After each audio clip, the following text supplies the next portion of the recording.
Salut les petits buggés, on se retrouve aujourd'hui pour une vidéo un petit peu particulière. D'ailleurs vous voyez, ambiance un peu plus tamisée, posée. J'ai mis un tout petit éclairage histoire de ne pas l'avoir en pleine gueule pendant tout ça. En fait je vous propose aujourd'hui de regarder le documentaire, le making of qui a été fait à l'époque sur The Last of Us.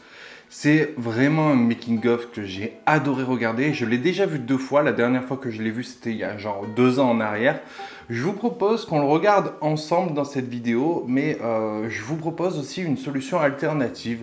Pour ceux qui veulent pas le voir avec moi, tout simplement, qui veulent juste le voir, moi, je vous dis, je vous mets cette vidéo, c'est priorité vraiment au making of. C'est pas, j'ai pas envie de me mettre en avant ou quoi que ce soit. J'ai vraiment envie de vous faire partager ce documentaire que je trouve génial sur un jeu que je trouve extraordinaire. Donc je vais m'affaler au fond du canapé. Cette vidéo sera avec moi, mes réactions aussi. Bien sûr, je vais pas parler tout le long. Hein. Je vais vous laisser profiter, mais on va le faire ensemble. Donc comme si on était là ensemble.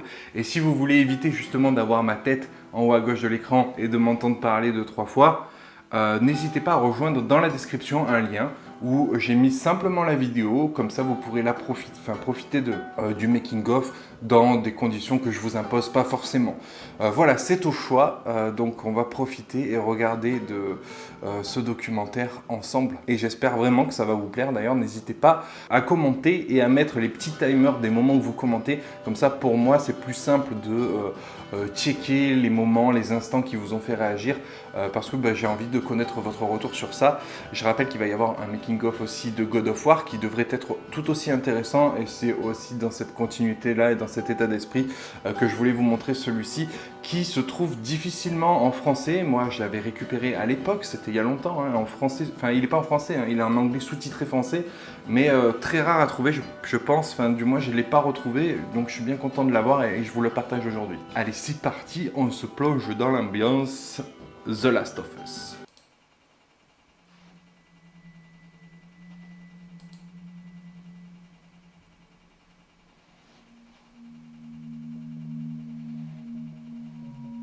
Yeah, making the new IP is how can I put it? It's just don't do it. It's insane. I mean, it's a very difficult process.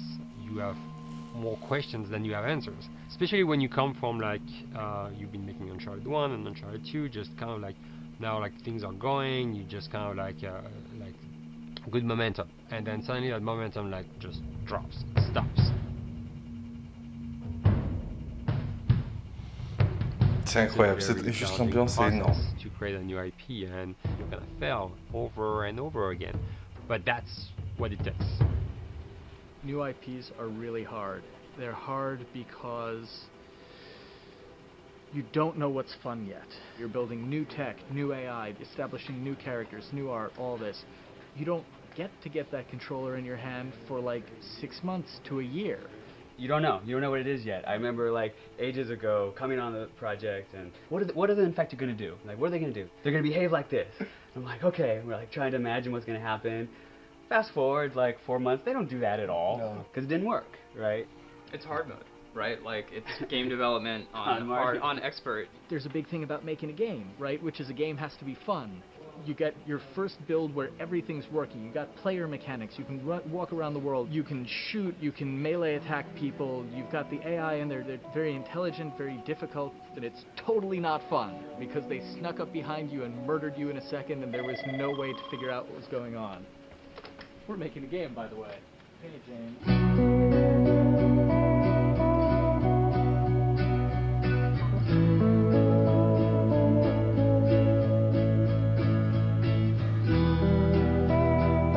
Ah là là, j'attends tellement le 2.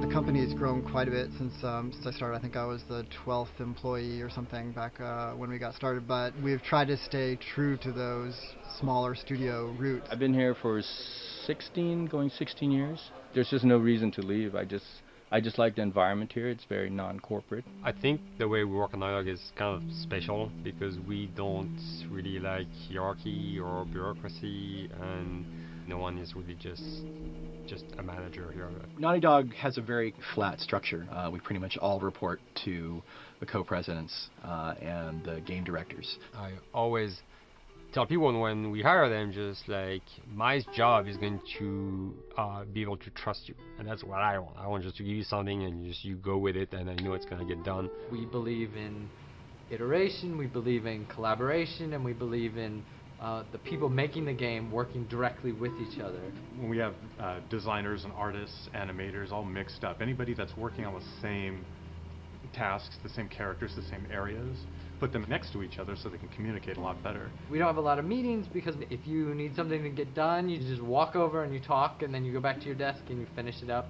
And I really like that. I like when I just walk in the office and I see just a designers talking with the programmers, or programmers over the animators and talking to them. I think that's when really the magic happens. Naughty Dog, we really try to cultivate a culture where anybody can criticize anybody else's work. And we encourage people to be blunt about it and not try to sugarcoat it too much. It takes too long to be nice sometimes. It's not personal. It's based on more like, how can we make a better game. We want everybody to have a voice. We want to cut out all the bullshit if we can, making sure that people are making decisions not based on ego, but what is going to benefit the game. When you see that people trust your opinion and that they value it, it's such a great feeling. You really feel like you're working as a team on a collaborative effort. We want to sort of remember where we came from and you know, why we were successful then, and try to continue that success now. We make games. That's what we like to do. Back when Uncharted 2 wrapped up and we decided that we were going to build the second team and create a new project, we kicked around a lot of ideas. One of the very earliest ideas was to go back to Jak and Daxter.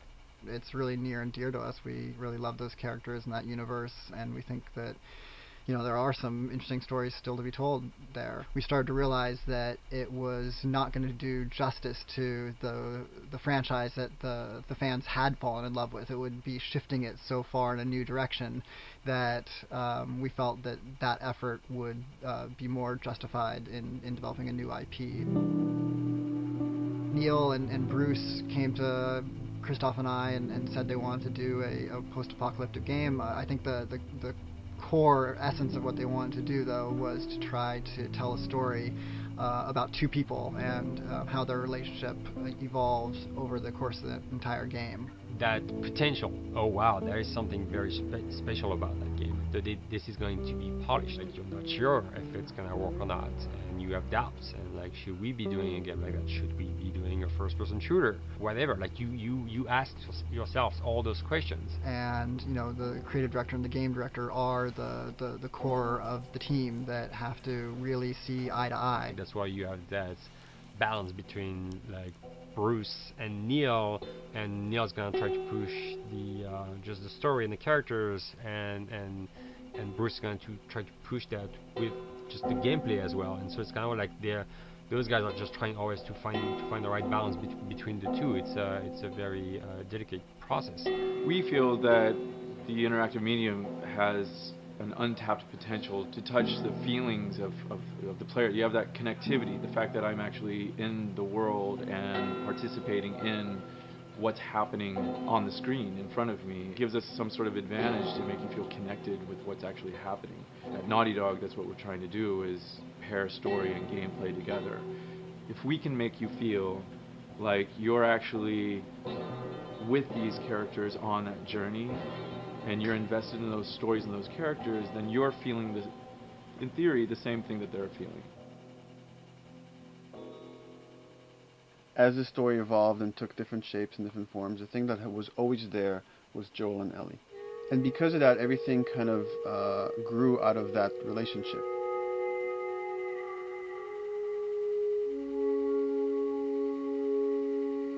We've seen kind of that role of the anti-hero change, especially over the last 3 to 5 years, to where before it was like, you know, the thick-neck mercenary kind of guy. For this game specifically, for this story, we needed something new.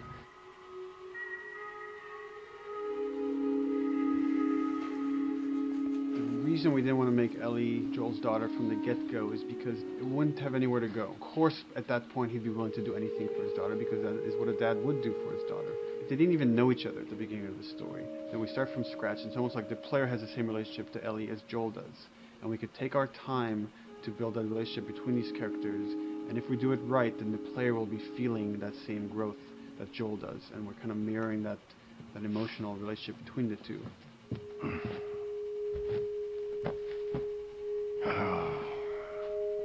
What are you doing? Killing time. Well, what am I supposed to do? I am sure you will figure that out.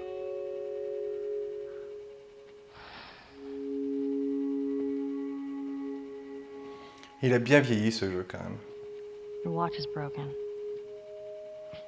It's exciting that Neil wrote something like this, where he's like, I don't want to make the stereotypical characters. I want to make real people in this crazy situation and these forced to make decisions that are really tough. Like, what would we be like in those situations? I mean, we weren't consciously trying to pick male or female for characters. You just try to pick characters and just be honest with who they are. It almost doesn't matter, right? Joel's daughter could have been Joel's son. Ellie could have been a boy, and Joel might have been Tess. You could have swapped those roles, and I think the story would have still worked. The focus on female strength, it's so unique. You get to see what's so powerful about a woman through all of these female characters, which makes this game wonderful and unique. There's a crew of Fireflies that'll meet you at the Capitol building. That's not exactly close. You're capable. You hand her off, come back, the weapons are yours. Double what Robert sold me. Speaking of which, where are they? Back in our camp. We're not smuggling shit until I see them. I want Joel to watch over her. Whoa, I don't think that's the I'm best not Ellie. with him. How do you know them? I do think having a strong female character, especially like Ellie, is so rare in video games. And as a gamer, and more specifically a female gamer, it's frustrating to me because I'll see sort of the stereotypical female character where she's amazingly beautiful and huge boobs, and she's there to be either the love interest or just because they're like, well, we need to throw a chick in here. We've seen the strong woman or we've seen the weak woman. We haven't necessarily seen the empowered woman from this kind of standpoint. And there's that beautiful scene where Joel finds her inside the house and she's reading through this girl's journal going, is this really what they used to worry about? What shirt do I wear and what boy am I going to go out with? You know, and to be met with those first world problems that we deal with every day and go, how trivial is all of this? I think it's going to resonate a lot, not just with, you know, a female audience, but with a male audience as well. The thing that was intriguing to me after the fact is knowing that we're kind of creating a female action hero in a way, and this is her origin story with Ellie.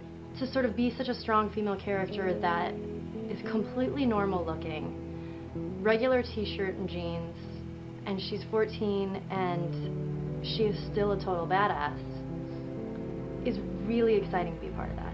There's so few non-sexualized women in video games, especially in the main role, that we were kind of proud that we were creating one. It's very complex, and without the players knowing it, she becomes the protagonist by the end of the story.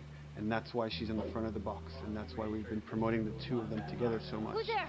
It is a dual protagonist game, and yeah, I guess I get nervous to think about it in that way.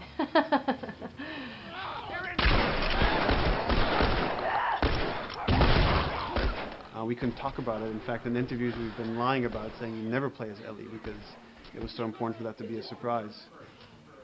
Sorry, journalists. Here we go. Sorry.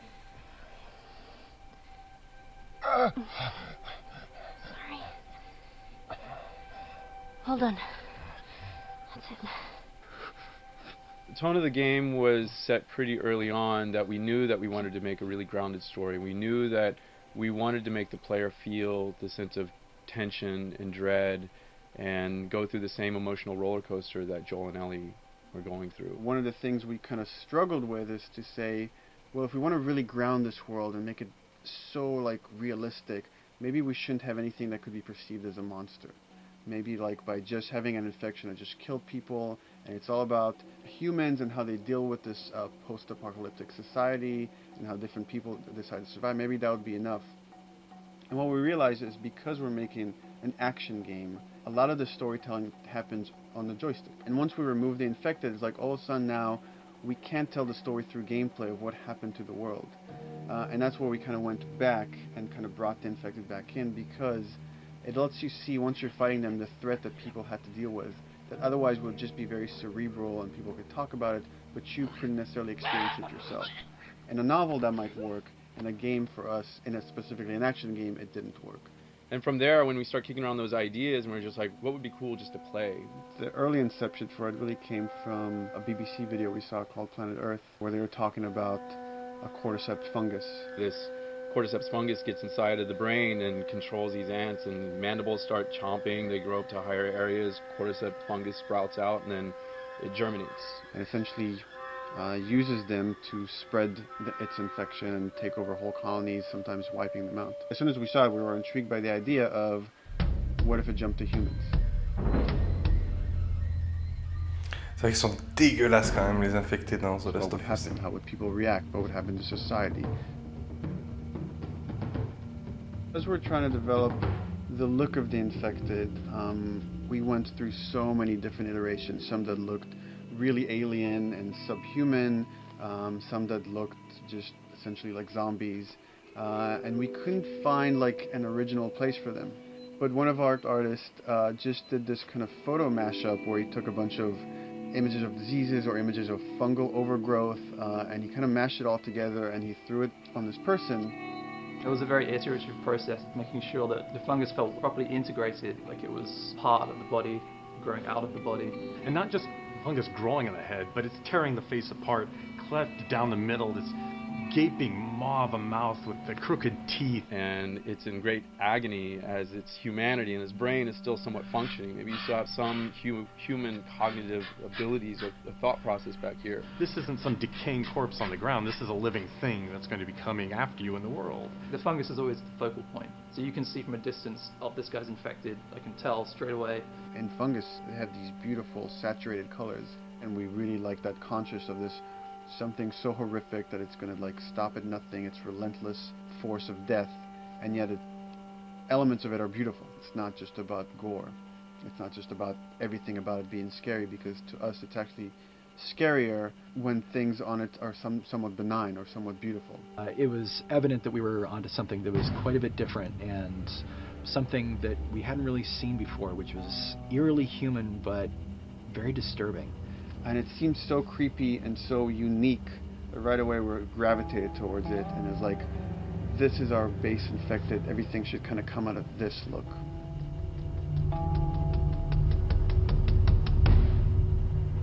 So once we had this idea of the face-splitting kind of look that eventually became what we called the clicker stage. We went to great lengths to create a full biological cycle for these things. So in the early stages, you don't actually see too many signs of the fungus surfacing out of the skin. It's kind of underneath it, like people have lumps starting to show. The eyes will be kind of cloudy or lopsided because the fungus kind of originates inside the head. That moves into the next phase, which is the clicking phase. And if they mess with the eyes, we end up saying, well, how do they get around? Oh, echolocation. And they use a form of echolocation to track down their enemies. Just like bats, or even some blind people can see by making a clicking sound, a sound that on its own wouldn't be very scary. And then to associate it with something that people in this world are very fearful of, so that as you're exploring an environment, all of a sudden you hear this click, and you're seeing everybody just get frightened, just everybody duck, everybody hushes. Oh, great. Ah, ils sont terrifiants.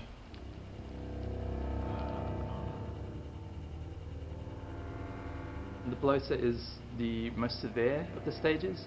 So large pieces of the body has been replaced by these kind of fungal plates. The fungus completely takes over the body and blooms. They're kind of covered in things that have been growing on them. Things like moss and like little life on life kind of. C'est pas la partie du documentaire où on peut manger tranquille devant, tu vois. When infected feels like it's going to die, it finds like a dark corner and it becomes part of the environment. The human elements aren't there anymore. And then the body is gone. They lay down and sprout and then spew spores. And if people can breathe those spores, they become infected as well. It all had to kind of make sense of how each stage flowed from one to the other. And that's hopefully how we've created a world that you can kind of look through it and understand the science behind it and say, I could buy this, I could get into this.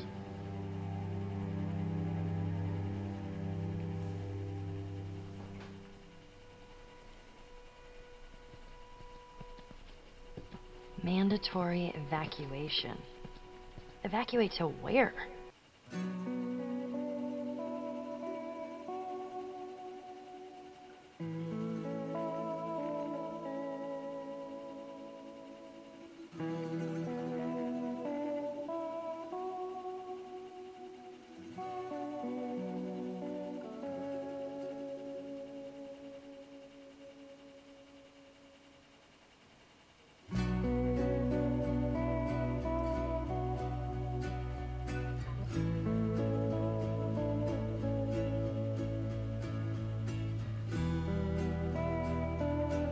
The world we decided was actually its own character, really grounded with a lot of texture. What happens, after 20 years of the fall of man, when no one's taking care of anything? This book called The World Without Us describes in detail how much fighting on a day-to-day basis we have to do to keep nature back. And once you stop doing that, how quickly nature can reclaim that. As they talk about New York, and how every day they pump water out of the subway system. If that system breaks down, within 2 days, a whole city is flooded. And once water gets introduced, then structures collapse pretty quickly. Trees will sprout, and wind will carry those seeds over, and gutters get clogged, and then when it rains, water fills up, and then pretty soon you have vegetation growing over there, and once you have vegetation, concrete breaks pretty easily for when there's a tree and roots breaking through that. Even some of the stuff we did on Uncharted, exploration of how temples were ruined, what if you took those ideas and put them in Pittsburgh or Boston? And obviously right when that happened, you can imagine that being pretty terrible to look at. But you think about 20 years later, and with rainwater filling up those sinkholes and then those becoming like little marshes with lily pads in them. We had this wonderful piece of concept art we developed really early on, and there are all of these wild animals that have escaped from a zoo and over the past 20 years have bred, and now they have herds roaming these cities. And that's something that tells you that life goes on and this world is worth saving.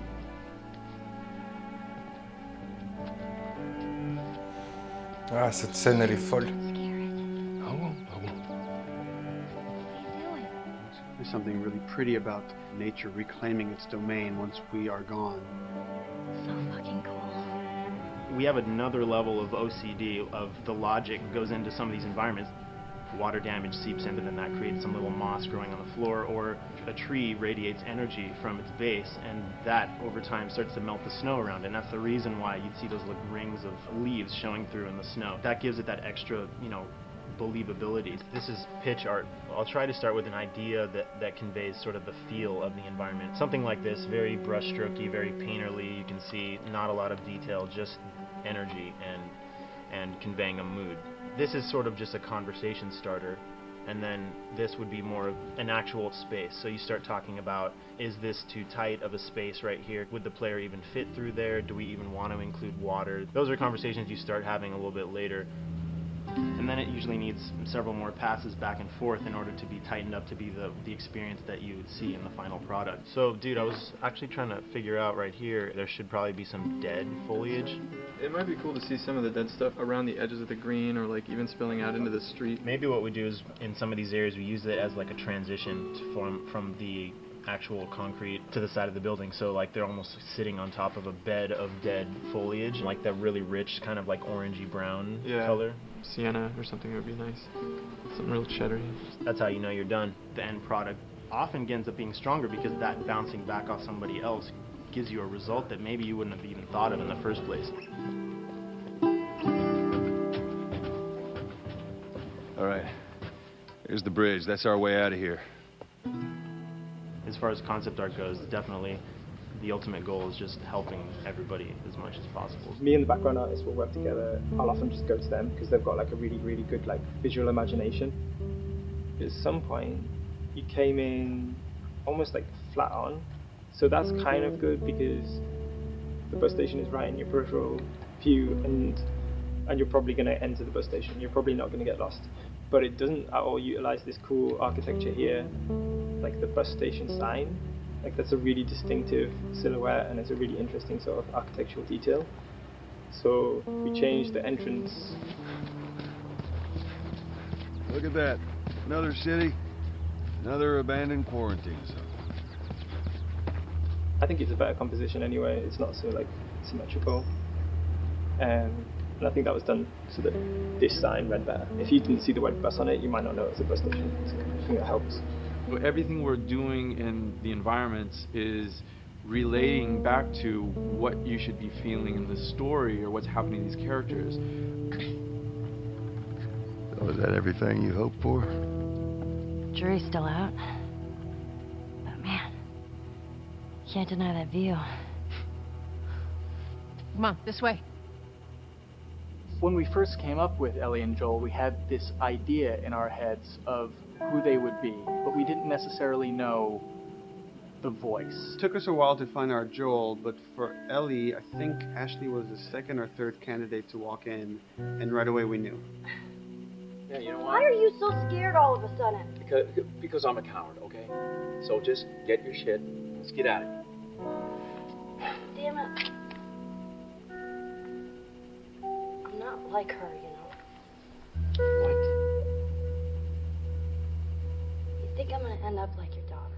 The way she delivered the lines, the way she just embodied that character, is like, that's Ellie, there's no question about it. I saw the character artwork and I related to her a lot. I mean, she's kind of a tomboy and she's kind of tough, and I mean, obviously I'm not 14, and I think that's the main difference between the two of us. I read the scenes and I was like, I need to play this part. You wanna be my hero? Forget the whole bit about saving my life. Buy me a stack of these bad boys instead. Where'd you get that? Back your bills. I mean, all this stuff was just lying around. And then once we had her, we said, okay, well, we're going to do another round. And we're going to C'est la meilleure partie du docu, ça. in the casting sessions. The chemistry of these two characters was imperative to get right. Troy was a really interesting casting for Joel, because when you see Troy, he doesn't look like Joel at all. You know, he's so handsome and he had like, you know, the frosty hair and totally looked like Final Fantasy. And so I'm like, yeah, I don't know. He's like this tall, pretty. It didn't seem right. I walked into the room fully aware that I was the youngest person that they were seeing for this role. There was a line that was in the audition side that says that Joel has few moral lines left to cross. And so that became the anchor point to the character. But then as soon as he spoke, and he had the grit in his voice. Warm, yet kind of dangerous. And his movement is just like, you bought into it. Why are you so scared all of a sudden? Because I'm a big coward, okay? Now pack up your shit and let's go. Damn it. I'm not her, you know. What?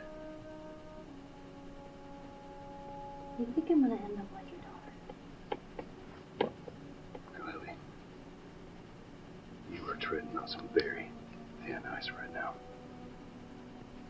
It was Ellie and Joel. after he read, it was just like that was it. I've done some video games in the past, but to be handed the mantle of a franchise like this was a pretty big honor. Is she alive? She's alive. She's David's newest pet. Ah! Where? In the town. She's in the town. You mark it on the map. It better be the same exact spot your buddy points to. Neil pulled me aside one day, and he said, I have some ideas. And as you're well aware, Neil is a little twisted. He came up with this character, and, you know, I just jumped at it. It was such a departure from everything I've done here for Naughty Dog, to say the least. Name's David. This here's my friend James. We're from a larger group. Women, children. We're all very, very hungry. To be able to put on a voice that, you know, hopefully a lot of people won't know, won't notice that it's even me. Because we didn't want it to be Drake. Drake eating people, that's a whole nother game. How did you put it? Tiny pieces. See you tomorrow, Ellie. You know, certain voices that I can do wouldn't fit the David's artwork, but he showed me the art, and I said maybe it's something like this, where everything's, it's very quiet. And just, he's not really sure, and the voice can break a little. And he just looked and goes, yeah, that's it. So I'd love to tell you, we hashed it over and we talked. No, I looked at the picture and I tried something. He said, yeah. A few weeks back, I sent a group of men out to a nearby town to look for food. Only a few came back. And turns out that the others had been slaughtered by a crazy man. And get this, he was with a little girl. You see, everything happens for a reason. Claire. Ashley, she brought humor to it. She just has some really great comedic timing. The way she reacts to the things around the world with a little bit of sarcasm, that teen kind of like trying to get a rise out of you. Now watch your step as you're going out, because it's going to be a little... It just brought a certain levity to the story that the story needed. You didn't even realize it needed it until she started doing some of that stuff. Oh, I'm sure your friend will be missing this tonight. Mm-hmm. It's light on the reading, but it's got some interesting photos. Now, Ellie, that ain't for kids. Whoa! How the hell would he even walk around with that thing? Get rid of that. Well, hold your horses. I want to see what all the fuss is about. Oh, why are these all stuck together? I'm just fucking with you. Bye-bye, dude. Throughout the course of shooting over these past couple of years, Ellie and I have kind of morphed into each other, which I know sounds so cheesy. Neil always asks, he's like, well, what would you do in this situation? I think the most important thing that Ashley brought is a sense of capability to Ellie's character that wasn't there in the beginning. The very first thing we shot involved her being pulled out of a car and attacked, and Joel was supposed to go save her. It was written that Ellie sort of was just kind of watching on the side, just waiting till he was done, and I was a little frustrated because I was like, well, if this were real life, I would do something. We did a couple takes, and at some point she walked up to me and she said, I feel like I'd hit him. So we added in a part, like, right there off the bat, she's not just this damsel in distress. Right there, she wanted to fight back from her very first day of shooting. We didn't have it right initially. She needs to be more capable than initially we thought she would be, and actually that made us go back and rethink combat and rethink a lot of the areas in the game, and now she was going to take a much more active part.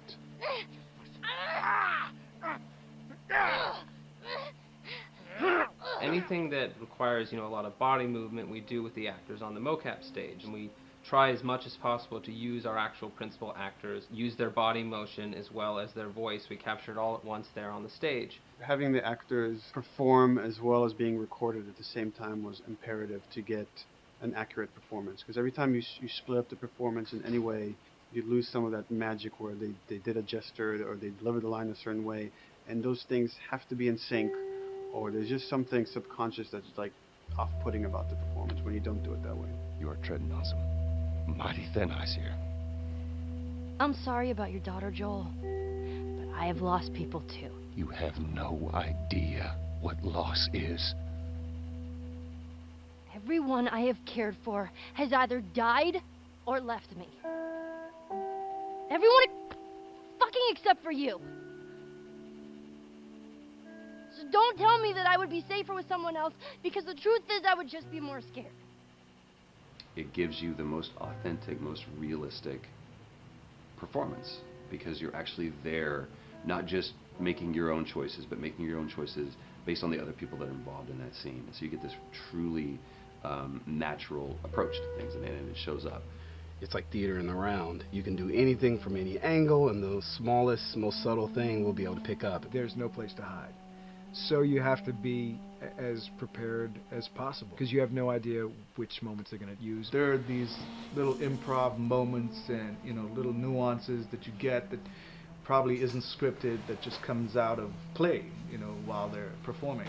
That mistake that is just blossomed into a really good idea. Did we improv on The Last of Us? Yes. Yes, we did. Doing this was a whole lot like being 5 playing in the backyard with a stick, you know, and this is my machine gun, and, you know, and a pine cone is my hand grenade. It's all your imagination. I'm doing the exact same shit that I did 45 years ago. I just get paid for it now. We square. We're square. And get the fuck out of my town.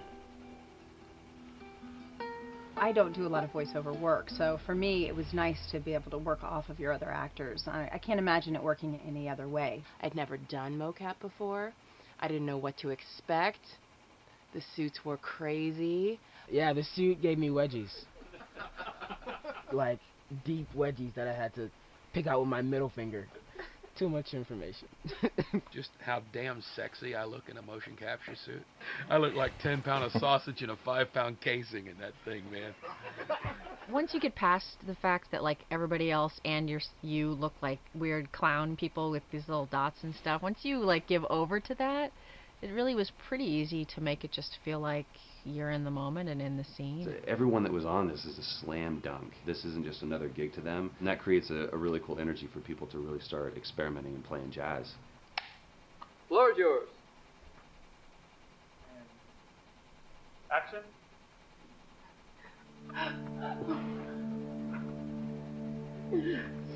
Hey! Oh, let her go. Don't worry, this is fixable. But I can't come with you.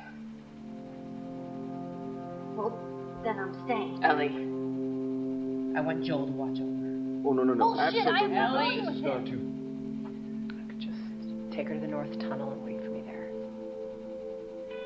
Jesus Christ. Just cargo, Joel.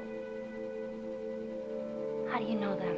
You know, we craft the scene out until it has a good feel, and then we pass it off to animation to clean it up. Real life motions don't necessarily always translate into gameplay. There's something that's usually missing, so we have to, you know, maybe enhance the gesture or enhance the shoulder movements or a breath that you want to be able to feel, but you don't really see it, so you can't really feel it unless you see it. Is everything all right? Yeah, everything's fine. I could have him lean in here a little bit more, like this, take his hand down. When they're on stage, they don't necessarily have windows, you know, so that weight of like really pushing and leaning in, that's something that we would have to accentuate. You know, give him a little bit more weight on that turn, or put his head down a little bit more. There's a lot of dialogue that gets said between the two characters. We have to bring that alive through animation, and we have what we're using as gestures. Why would they mow down all these people? Can't let everyone in. If you turned off the sound, you'd know that they were talking to each other. And that really helps accentuate the relationship that the two have together. We have certain animations that play in the beginning of the game on Ellie. She's traveling with Joel, who she doesn't really know. There's a lot of gestures to make her look nervous, just her overall stance. Later on in the game, they develop a relationship through the animation, not just the dialogue. You can see that she's more comfortable around him. If that reads well with the player, then, you know, we're doing our job.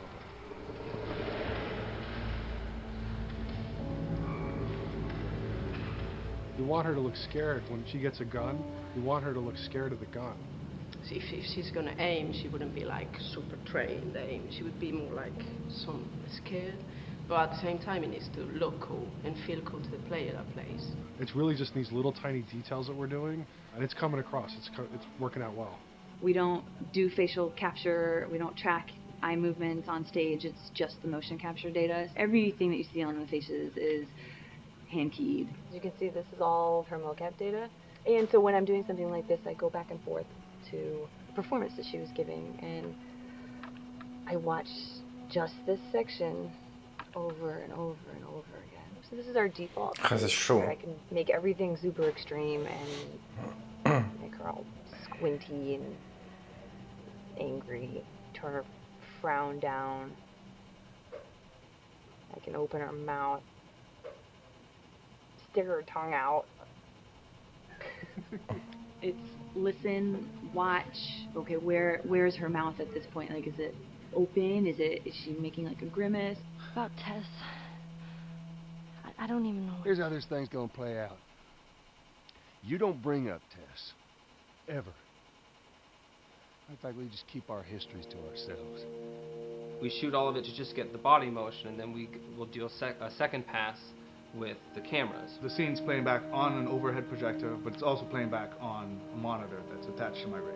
Sean and I would go to the stage and motion capture the camera filming the scene, and so he would get a whole wide shot, a whole close-up for the whole scene. You know, you can change your lenses, you can use your standard 35, 85, 50s, whatever, all that sort of live action camera cinematography, you can apply it on stage. We make sure to go back in and add flaws. We keep the confinements of the room so the camera can't go past a certain wall, because then we have this cheated perspective.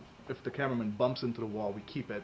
You know, missing focus hits when you're pulling focus, going too close to a character and reframing, those little moments in there kind of keeps it very cinema verite. If everything was too perfect, you wouldn't be able to put your finger on it, but you'd be able to feel it. It would just feel off. It's very much about grounding it, despite having, you know, the option to do whatever we want. Being able to place the cameras anywhere we want after the motion capture gives us both advantages and disadvantages. The biggest advantage is it means that we just have to nail the best performances we can get, and the luxury is that we can always swap it. The 3D world gives you limitless opportunities with cameras and movements, exposures, all that stuff. Most of these cameras are sort of set up like real world cameras. So we have lens, we have f-stop that will create the depth of field. We have aperture to, you know, set our film back and all that stuff. A master, and then I have my close-ups, my over-the-shoulders, sort of just like a live-action production. Let's go to camera 30 at the 23.458. Then I get that kind of weird, you know, bend across his back. The closer I bring the camera, the more bend I get, which is, you know, doesn't look right. It doesn't look it looks less cinematic than if I do that, which flattens the whole thing. And I'm trying to also catch Ellie. Like if you scrub a little more, you know, catch her in the back here. So I want a longer lens of that kind of stuff. Since I've only had experience working with live action before I got into video games, it was a kind of a cool adjustment to be able to have this extra flexibility in post, to swap a line of dialogue for something different, even though that's not what the actors said at that time, and to be able to still have a close-up on them while they said it. You get to make it probably more perfect than you could ever make it in live action. How far are we going to take this? As far as it needs to go. Where was this lab of theirs? Because our actors are both the voice and their body, they get to play, they get to try things, they get to work with our director to kind of come up with new ideas, or even our director will have a new idea on the spot that wasn't there in the script, but realizing when he sees it, oh, well, this would actually be better, this might feel better, and those changes all just happen organically there on the set. He could even lead straight into his thing. It's like, no shit, yep, Ty, we want to do this. We rented 2 Harleys and drove cross country. Keep it pretty succinct, like we got the bikes, rode them cross country. Cool. It's shocking to me that this is Neil's first time directing. There was a specific tone and a specific approach that Neil and Bruce wanted to take with this. It just came down to there's nobody knows the story better than you, and then there's nobody that knows these characters better than you. Why don't you just do this? He and I actually had a conversation about it. He says, I think I'm going to try this myself, and I'm not sure. Neil was fantastic. The floor is yours. Okay, so remember, you've been running away from this turret-mounted truck. If you come to this dead end, you're going to look up and see a potential way out. And action. Check it out.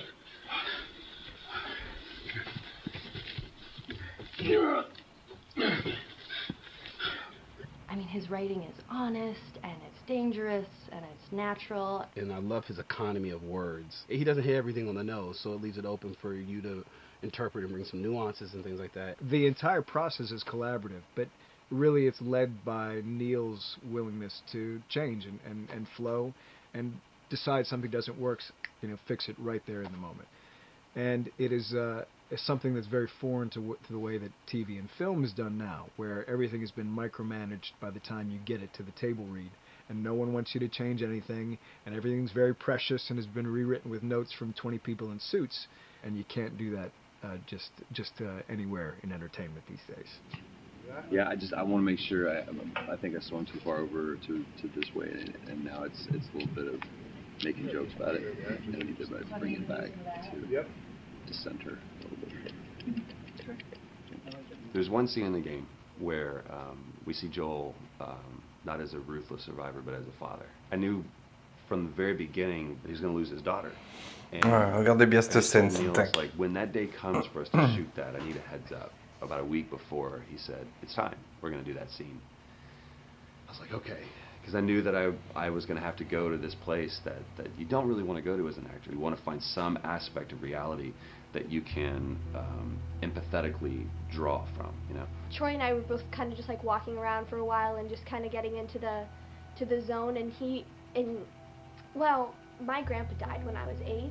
He was like my dad, and so that's always what I use to get into that place. You know, I started recalling all those memories and starting pulling up all those feelings, and they're just right underneath the surface. When I walked back in, everyone realized that something was different. They kind of like calmed down, you know. You could feel the energy just like drop a little bit more.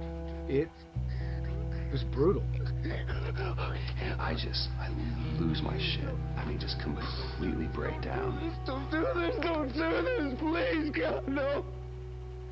Oh, God, no.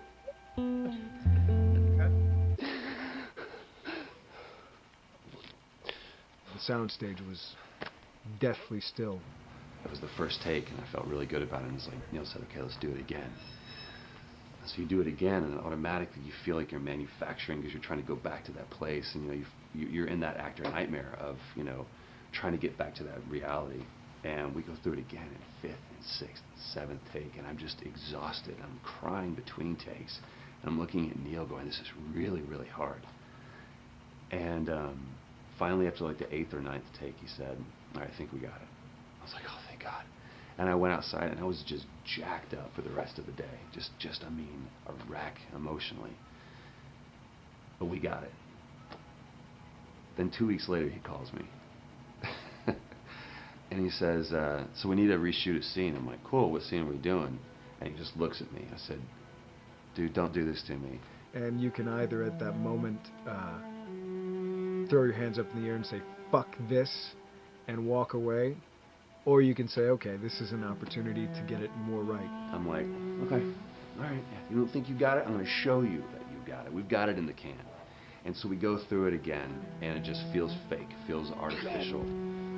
And Neil goes, go through it again. We start doing it again. And I'm getting madder and madder with each take. And finally, about the 4th take, Neil comes over to me, and I love him so much. He goes, so I'm picking up on some resistance. I was like, you're damn right you're picking up on some resistance. We've got this in the can already, and we're just wasting our time, and we're wasting all this effort and energy. And then he started talking me through the scene. He was like, what I need you to do is I need you to just strip yourself of all these ideas, and I need you to hit this beat, and this beat, and this beat, and this beat, which just makes it sound so mechanical, and it's such an emotional scene. So we start going through it, and literally I am mindlessly doing these things at this point. Okay? I know it hurts, baby. I know. So I'm going to lift you up. I'm going to get you over here. Come on, baby. Come on, work with me, please. God. Baby. Sarah. Sarah! Don't do this to me, baby. Don't do this to me, baby. Come on. Come on. And he stops, he goes, now we got it. And I realized that the reason why I wanted that first take to work was because I wanted everyone to look at me and go, wow, what an actor. And that's not what the scene needed. Those moments where you just have to sort of calm your ego down and just go back and do your work. That scene actually works, not because of me, but in spite of me. And that really is the marker and definition of working with a truly good director.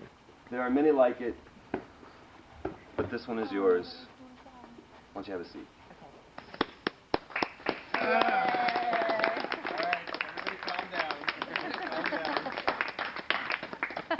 Thanks, guys. The director's chair. Working on the project, we knew we wanted to have a pretty minimalist soundtrack. And we had a folder where we just throw music in there. Looked at the folder one day and we saw, we have a lot of stuff here from Gustavo Santaolalla. We're looking for a composer. What if we reached out to him? Oh, no. Sarah. Move your hands, baby. I know, baby, I know. Listen, baby, I know this hurts. You're gonna be okay, baby. Stay with me. I'm gonna pick you up. I know, baby. I know it hurts. Come on, baby, please. I know, baby. I know.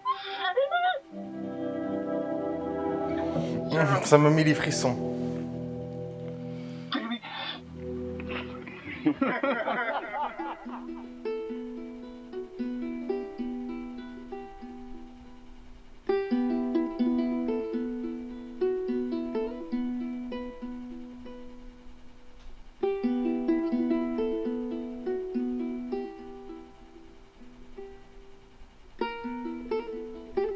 My life has been and still is kind of like a road movie. I grew up in Argentina. I came to the United States in 1978 because we had a horrible political situation in Argentina. We had a military dictatorship where 30,000 people disappeared at the hands of the government and many other more were tortured, and I was blacklisted. It was just impossible for me to keep on living there. I've been jailed many times since I was probably 15 years old just because I had long hair and I play an electric guitar. So I had to embark on this trip. I can relate to that kind of need of movement and going to the next place and the next place and the next step. I'm always attracted to the possibility of getting involved with a project from the very beginning. I like to work from the script and talking to the director. It's never been, oh, give me a piece like this, or give me a music that's this. It's just been very high level. Here's what the story's about. Here are the themes. Go write some stuff. Since I don't know how to really read or write music, the way I produce music is actually recording it. So I like to come early in the projects, and I did in The Last of Us.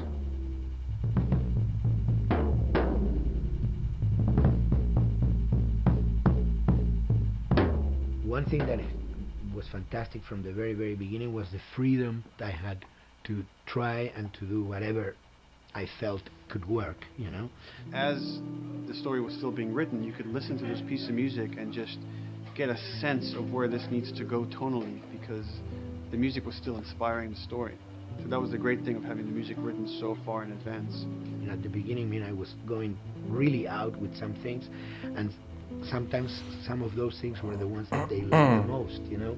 So I really felt very motivated to work, and I enjoyed immensely working. It was this very organic back and forth experience where one element was inspiring the other and vice versa.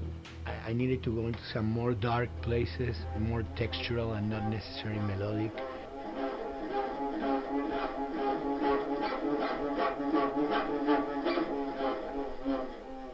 I'm always trying to sort of push myself into playing instruments that I don't know how to play. There's an element of danger and innocence. Lennon once said, you know, give me a tuba and I will be able to do I'm an artist. I should be able to do something. I like to put myself in that situation.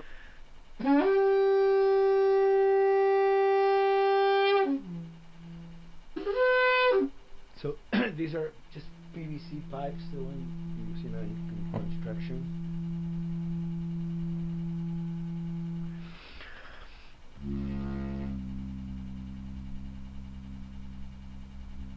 Or instruments that I know, kind of twist them. From the concept of the prepared piano, you know, I mean, I've worked with prepared guitar to stick things into the guitar and things like that. And also in The Last of Us in particular, I work with a detuned guitar. So I really tune the guitar extremely low. And the result is, you know, strings that are very loose and will produce not only sound, but produce noise.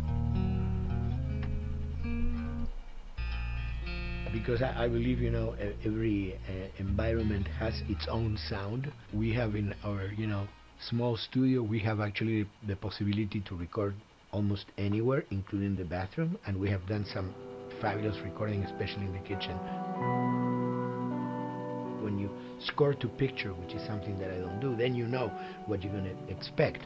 But when you provide people with music, like I've done in all the films that I've done, and then you see it, how the director decided to use that, you know, in what particular way he uses it or where they edit it. It's always fascinating to me. I watch a scene and I'm going, you know, it's fantastic how they use this piece. I would have never, of all the music that I've done, probably I would have never used this piece there, but it works, you know, great. So I like that feeling of collaboration.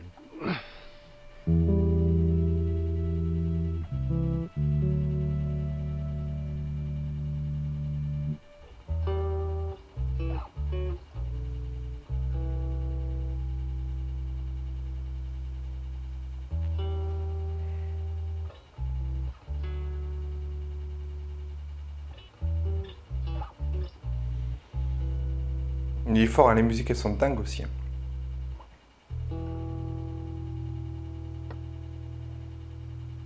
I think, you know, the guys also that work in programming and adapting that music to the game, they should share a lot of the credit for the end result. In the beginning there was silence. Yes. Then they hired sound designers. Then they regretted that decision.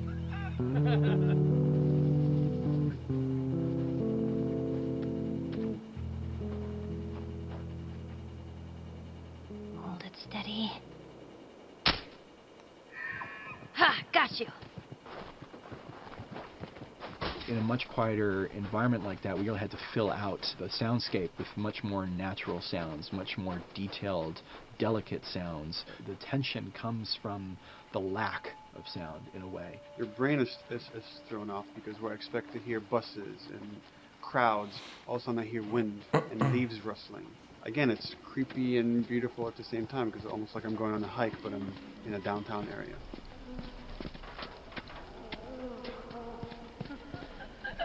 Get up over this truck.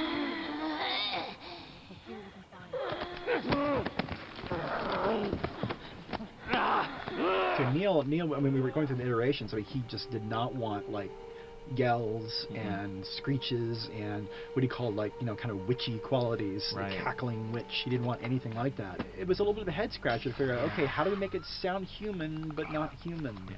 We really did not want to use any animals. We wanted these all to be human. Derek and I basically decided to hire a couple of voice actors who did some interesting work vocally to see if they could come up with something. And we worked with this girl, Misty Lee. She started giving us these really great screeches. And that's no process. Yeah, that's just her voice. And it started going into this little click. We also used a little bit of Phil's voice.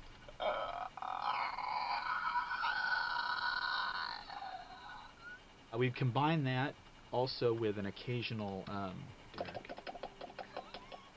That's just me, you know, moving my tongue. And what that kind of did was it sort of grounded it all, like maybe in the mouth area, the wetness, all that kind of stuff. And it adds a nice texture, actually. This is a composite of all the bits I just told you about.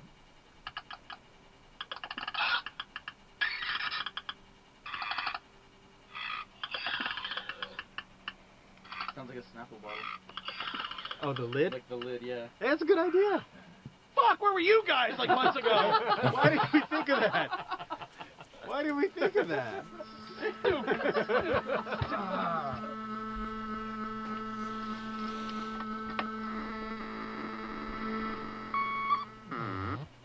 Viewers at home, you're probably wondering what this is. Let me tell you. About 10 years ago, I saw this Synthie A suitcase synth. I wanted to get one. This finally arrived in January, just in time to start using. I thought, well, what can I do with this?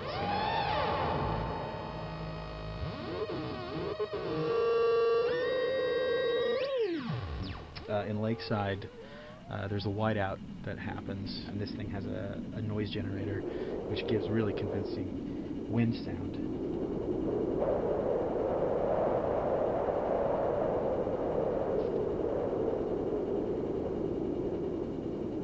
The military still has technology. There's sirens and alarms, so I wanted to try some new concepts.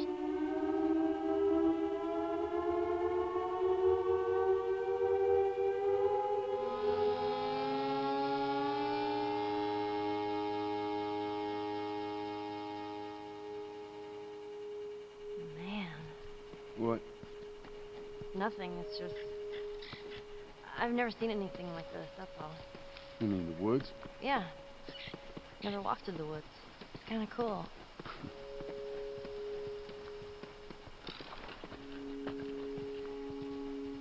We consciously take in consideration lighting in the beginning. Most of the game, we don't really have any real man-made light sources, so everything is naturally lit. In the past, you know, we could use a lot of artificial light, but in a world that has no electricity, We have to hide most of the time, and that requires getting very close to certain assets. Just stay back.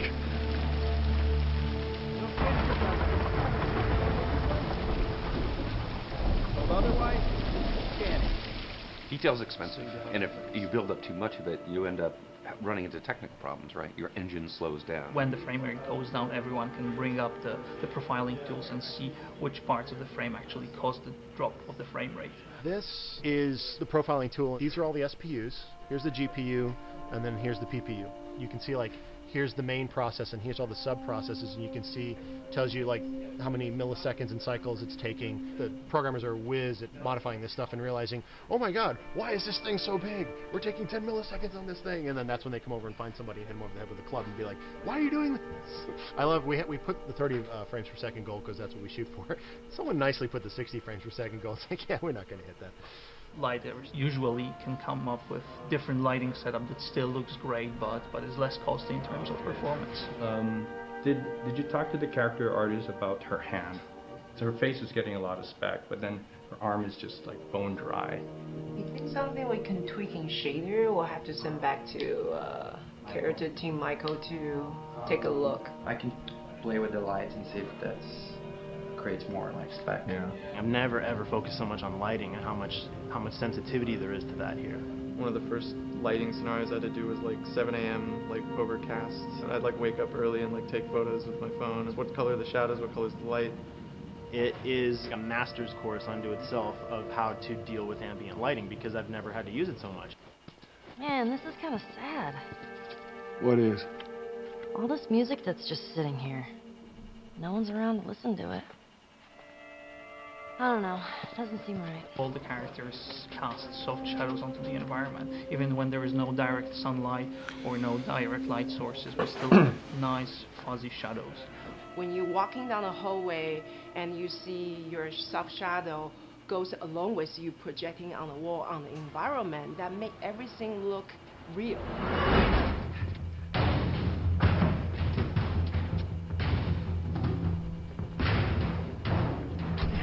Follow me through here. Okay.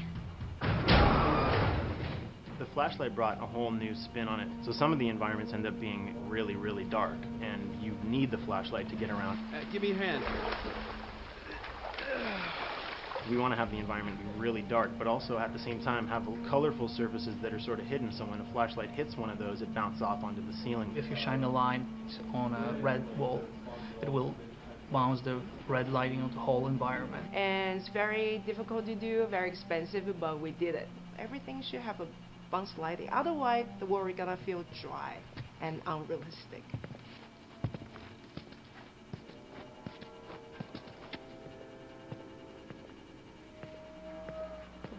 I guess this is where the assholes sleep. I mean, slept. This engine is really driven in a way towards a very high level of cinematic control over each frame. And hopefully, if we achieve our goal, you'll see it is beautiful. There are these truly beautiful moments amid all this chaos and destruction. Yeah, once we're done with this whole thing, I'm gonna teach you how to play guitar. What do you say, huh? Come on.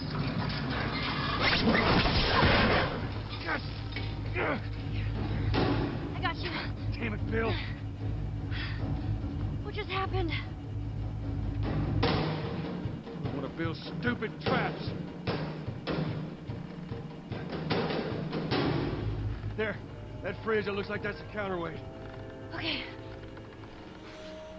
Ah, ce jeu est incroyable. Really dictates sort of the arc of the overall pacing. Storytelling would always want to be subtle. They would always want to keep the world grounded in reality. But gameplay has requirements where the player needs to see this thing. The player needs to immediately know that the enemy is attacking, that this room is dangerous, that this room is a puzzle that you have to solve. What are the things that we can do on the joystick to make you feel the same way that these characters are going to feel when we get to this next pinch point in the story? There's a turn in a scene that we need these characters to take, and we need you to feel it or understand that, and that means you have to play it. Sam! Oh, thank God. Why are you running? Ah! Doorway, over there. Run! Tout ce passage là dans les égouts, c'est chaud. We really want to make sure that there's that contrast between the negative space and then the high tension spikes.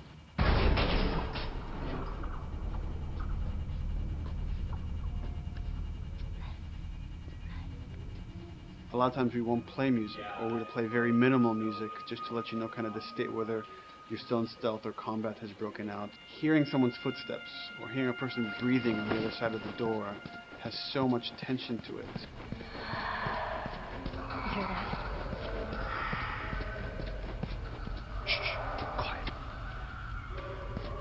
You feel the tension of the world, make you question whether you want to engage with these guys or kind of try to stealth around them.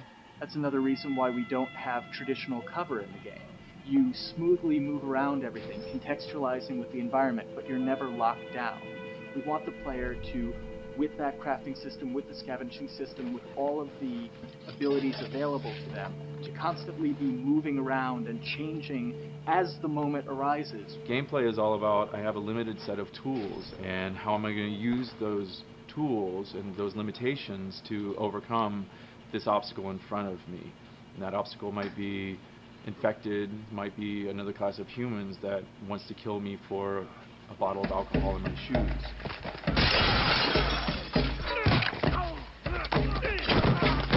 It was important for us that we don't underplay the violence, because then the threat doesn't seem as real.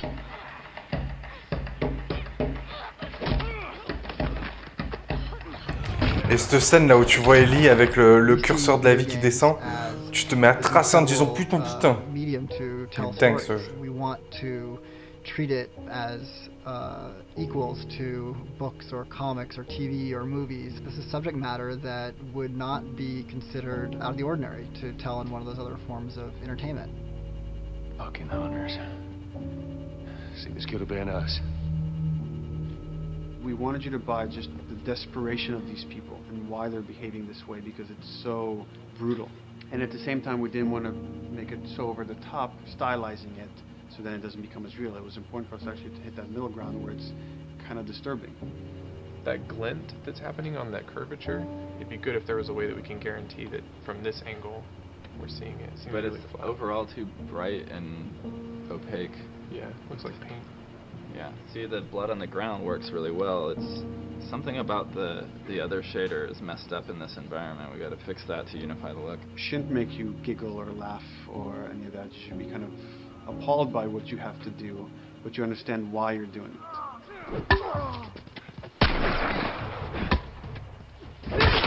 You want to feel each hit. You want to feel each concussive strike. Lives are at stake. You want a death animation to have impactful performance, not just have a guy keel over in a ragdoll. In real life, a guy hitting a guy takes a half a second, but in the game world, you want that to be as instantaneous as possible. I lived my whole life in this very ugly test level. I basically just fight dudes in here all the time.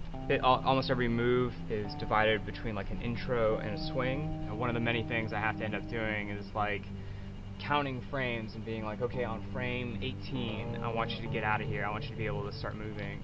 Every hit reaction that an NPC plays, they are not necessarily in the correct pose. When you strike them the next time, we just pop them with a 0 frame animation change, which is usually kind of a no-no, you know what I mean? Normally you want characters to blend smoothly and realistically into animations. But what we found is that you can cover that pop up with a heavy impact. They can go from almost any pose into the pose that the impact starts from, and your eye just covers up the transition for you. So if you throw a brick at a guy, it puts him in this like kind of staggering stun state, and that changes the moves that you do when you come up and punch him. So now I'm going to come up and punch him, and now when you're punching him, because you've hit him down, you get this like auto aim moment where you get like a free headshot. I try to make it so that, you know, if you kind of know what you're doing, that you can set yourself up for 1 + 2 = 3. Right here! Memory on a console is a very precious resource. All of Joel's animations with every weapon, all of the NPC animations, stealth kills, you know, all of that stuff happening need to fit within a 4 meg to 5 meg memory footprint. This is a list of everything that's loaded in game and how much memory it's taking, because memory is our most precious resource right now. So we have a level, we call it the bookstore, it's in Hunter City, and this is a zone, for example. So when I set an AI to this zone, he will never leave its boundaries. I want guys to guard this exit where you have to go through, so I'll zone a couple guys around there to make sure that they, you know, they can fight you and use all this cover, but they want to stay around this door. This is another key component of the AI, is what we call the nav mesh. This defines the overall play space of where an AI knows he can or cannot go. Hey look, that's where a cover used to be, and there's a hole cut out for it. I gotta fix that. Here's some other wonderful things. See these little red polygons? Yeah, that means they're not linking right for some reason, so that means they can't really walk through here properly. It's a bug, and I need to fix it. Welcome to my life.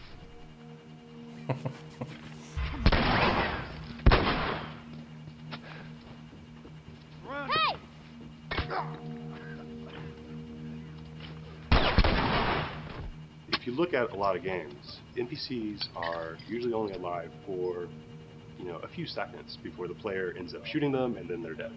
We want our guys to be much more dangerous and much more threatening, which means they have to be alive for longer. They need to exist in the world for longer, which means you as the player can witness them acting out their behaviors for longer.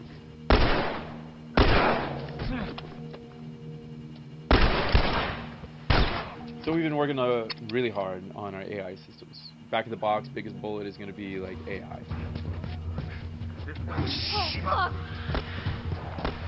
So we tried a number of different prototypes with the buddies, including having Ellie be super independent of you. She would try to flank the enemies, get behind them, or get between you and them. And a lot of times those decisions should surprise you, just like a real person, a real character would surprise you. And we discovered after many different prototypes, the best thing for her to do generally is to stay very near you. You need the exploration, you need the scavenging, you need something to say like, okay, if we just crank it to 11 the whole time, then it's pinned up there and there's no time to breathe, no time to assess or analyze, and no time to really contrast. There's no way of shifting the pacing.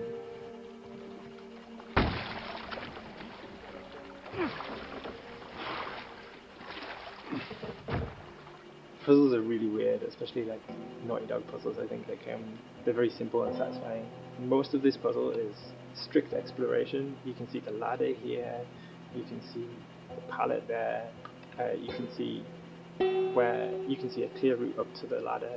So you're like, okay, maybe you have to get Ellie to the pallet, push the pallet over to this side, and like Ellie will climb up and lower the ladder. So that whole part is like, that's not a puzzle, that's not regarded as a puzzle, but when you feel like you've got to the solution and you're like, okay, I'm going to climb this ladder, and you climb it, it breaks off, hopefully then the player will feel a little bit stumped and they'll be like, I'm not really sure what I am meant to do now, and so this is where the puzzle starts. Hopefully at this point, like, all of the elements that the player needs to solve the puzzle are very familiar to them because they've been through the previous exploration beats. They're improvising with elements that are at their disposal. That's a really sort of like strong theme throughout like The Last of Us. So if you're a survivor, you'll take whatever tools you're given and you'll use them in like creative ways to survive.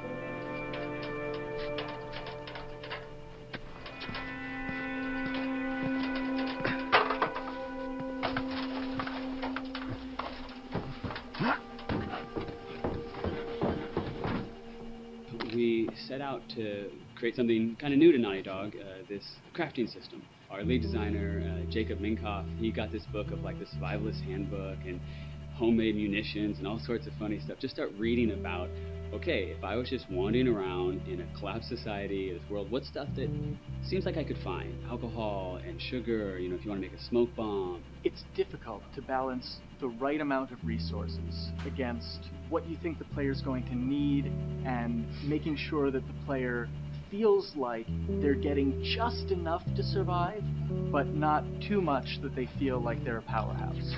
We wanted you to be forced to make some choices in the world that showed how depleted the resources were. So if there's a particular point in the story where the characters are having a particularly difficult time surviving, then we want you as the player to be finding fewer items, farther apart, harder to survive. We will item starve you at the same time that those characters are feeling starved and worn out. Then you expose something to them. Oh, here's a cache, and if I can just get into that cache. Oh, look, there's a wealth of things in here. God, I was so worried. My health was low. If I had run into a combat, because it's always that thing in your head, it's that Hitchcockian thing about the danger that you see is less meaningful than the danger that's in your head.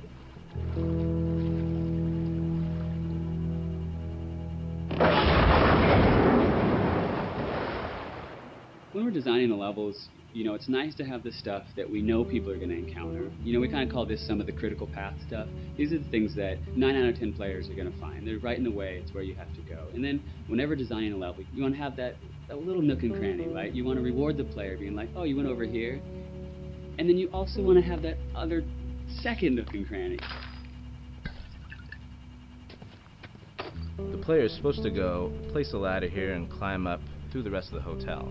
But what they can also do is shimmy across this area, and I place a really cool upgrade kind of off the beaten path to reward players for exploring. So if they come all the way over here, they're going to get this really cool training manual. It's a funny little bit of trivia. The HUD system, not the menus, not like when you hit start and stuff, but the actual HUD system where you see the reticles and stuff, was literally created for an E3 demo early in Uncharted 1, and that's been our HUD system, the foundation of our HUD system for the last 4 games. First time in Naughty Dog's history, we hired Alex. She's awesome, and she's got a really good understanding of UI and how it applies to games. The thing that I hate about any game's UI is when it pulls you out of the game for too long. No one wants to spend time in menus. Nobody loves UI, if we're being honest. Weapon slotting has probably gone through more iterations than any other system. The stuff that we finally ended up implementing, you press select, you get into this menu, then you D-pad left and right through the slots, and then D-pad up and down will change the weapon, and then you don't have to press X or anything, you just select out of it. When you're still, like Joel is here, that's fine, but then as soon as you get into an actual situation, so I'm going to go over here and cause some trouble. Okay, so here they come. Oh god. Alright, so now I'm out of ammo. Now I need to get back in that menu. I have to run away from them, get into the menu, get out of it. And it ends up feeling super clunky. Again, okay, I'm out of ammo again. Get out of here. I need to take out one of my other long guns. And now Bill's in trouble. Bill's in trouble over here. And I've got to I'm in a menu now and it's oh shit, whoever designed this UI is so bad. What were they thinking? Bill's gonna die. In theory, it worked, but then in practice, it felt a little clunky. We wanted it to be the absolute minimum amount of button presses. You don't say to yourself, oh, I'm never going to be able to do this in time, so I'm just going to give up.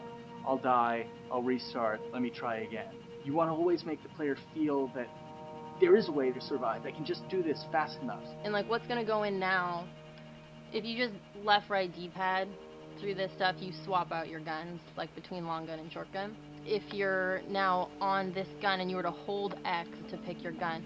So it all happens within the same system that you're using to slot the weapons. The first iteration that I did on that was awful. It just took way too long to get in. It was just a mess. QA was so upset at me all the time. They should hate me now because of that system.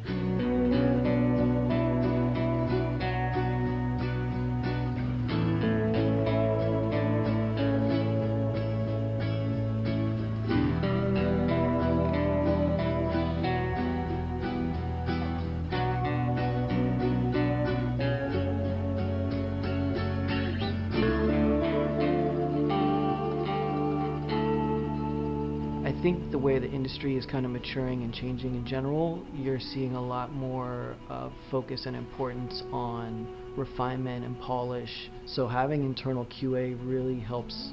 The industry is kind of changing from QA being this tighten up the graphics on level 3 bro kind of vibe to really being a more technical, mental, investigative job. On the publisher side, it's more reactive towards the code being delivered in a stable, controlled environment, whereas on the developer side, especially at Naughty Dog, we are going beneath the art and the design. We're given enough weight where we can go up to somebody and be like, look, you have to fix this. Why? Come over, I'll show you. That kind of feedback, I would love to be able to say, like, that was us, but it gets so diffused throughout the iteration process that you're just kind of like adding your I guess like genes into the gene pool and then just seeing what happens, you know what I mean?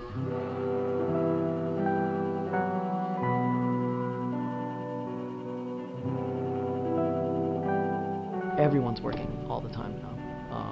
But like I tell people, like 7 weeks and then you can have tons of time off, enjoy the sun, you know, but for now it's like, this is it for everybody. Le crunch.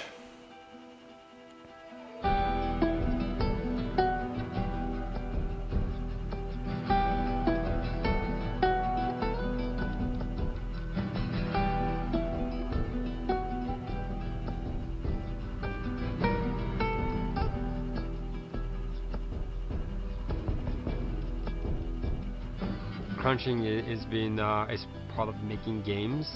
I feel it's human nature, right? If I'm gonna have a guest at home that's gonna come for a couple of weeks, I'm probably gonna clean their room just the day before they arrive, right? And I think it's the same thing. And it's just like everything comes together at the end. I personally enjoy crunch. I think you get this like absolute laser focus because it has to come together.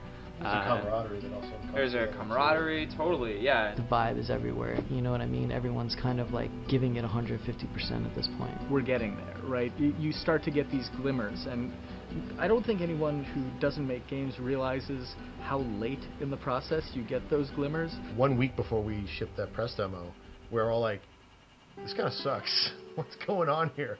It's like, we need to dig down and find this. And in 1 week, the fun came together. Like you're shooting at a guy and then somebody flanks you and you hit him and you avoid the other guy who's shooting you and then you flank and go behind cover and you're like, oh, that 5 seconds in that 15-hour game was really, really fun. How do we make that 5 seconds happen thousands more times? My favorite video game is making video games. It is as challenging and as complex and as interesting. If we had to like try all the things that didn't work, what's hard about crunch? It's like marching through that swamp of it not working. I mean, nothing's ever really final because you can always make something better, always. So we're constantly changing and constantly reiterating and trying to make it better and better and better, pretty much until we ship. As an artist, you're never really happy with your work. You could be given like 100 years to work on something, and you'll still find things to nitpick and things to fix. Yeah, you can work on the game for 10 years, and you'll still be crunching at the end. So it's like, okay. All of a sudden, it's like getting ready one morning in the shower, and I was just like, oh yeah, I'm about to ship another title, and this is going to be a really good title, and it gets you excited, and you're like, all right. Do I think the game's going to be good? Yeah, it's going to be awesome. I think it was good a little while ago, and now we're going to make it extra kind good. of amazing. Yeah. What it will take to get there in these next 5 weeks is going to be a lot. I'm excited. I have faith. Every time we're shipping a game, it's terrifying. You just hope for the best. You don't know, right? I mean, like, people have different opinions. We have to go with our guts, and I trust the team just to pull it off.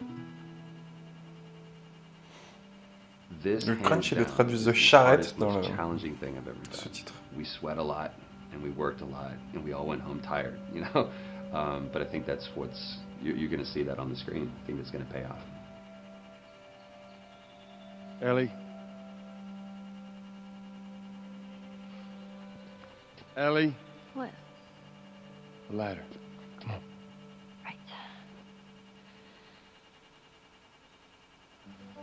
After David, Ellie's visibly distant.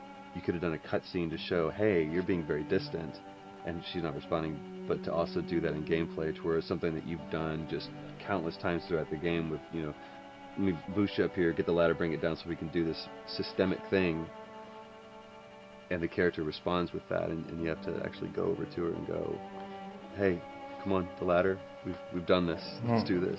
It's a subtle choice. Like Bruce and I talked in the beginning, is like we have these mechanics, how can we exploit them in a narrative sense? And that's one of those opportunities. I just think it's incredible that happens in game. It's not a cinematic. You know, it's something that adds weight to that controller when you're playing. Wow, so good! Let's go eat. Let's go eat.